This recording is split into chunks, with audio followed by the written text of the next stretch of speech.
everyone. This is Jacob Lucky, fitness director at the Seattle Athletic Club. This week's fitness tip is about a new fad called exercise snacking.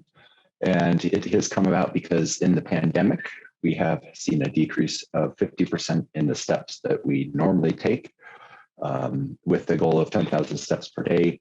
So we are seeing less than 5,000 steps from people. It makes sense. We're working and living from home, confined spaces. Seattle, the weather is turning. The want and the ability to go outside is lessened. As a forethought, though, the club has a 112-mile track, along with a lot of other things that we can go and still be active and moving our bodies in a new space, just to throw out there. And let's see here. So the old recommendations, or I should say the recommendations for the total minutes that we should have per week of movement is 150. And the old recommendation was to break it up into chunks, and that we could break it up into 10-minute chunks. By doing the 10-minute chunks, cumulatively up to the 150, they said that that would have benefits for our health. They have done new research. I would say maybe this is pandemic research, but it is still a branch of that shorter amount of time, usually associated with HIIT training. And the new research is saying that you can break that down, that 10-minute chunk down even more to 1-minute chunks. And so they're saying that we still need to get 150 minutes cumulative exercise per week, and that we can break that down into 1-minute segments if we need to. We can do 2-minute, 3-minute, etc., working to get to that 150 minutes. If you do break it down to a minute, that means that you're going to have a lot more activities per week than you would if you were doing 10 minutes. The main goal of the 1-minute or 10-minute increment up to the 150 is to increase your heart rate.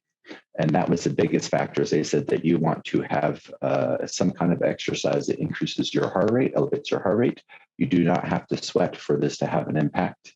In the research, they had a group of people that climbed 3 flights of stairs 3 times a day, 3 days a week for 6 weeks.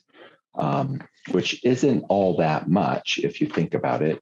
And there was a marked increase in their fitness level.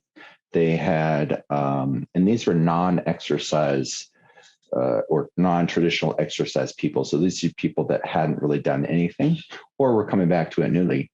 The bigger thing is that with that small amount of exercise, they showed an increase in insulin metabolism, which again is a huge marker for such a small amount of exercise per day, per week, et cetera.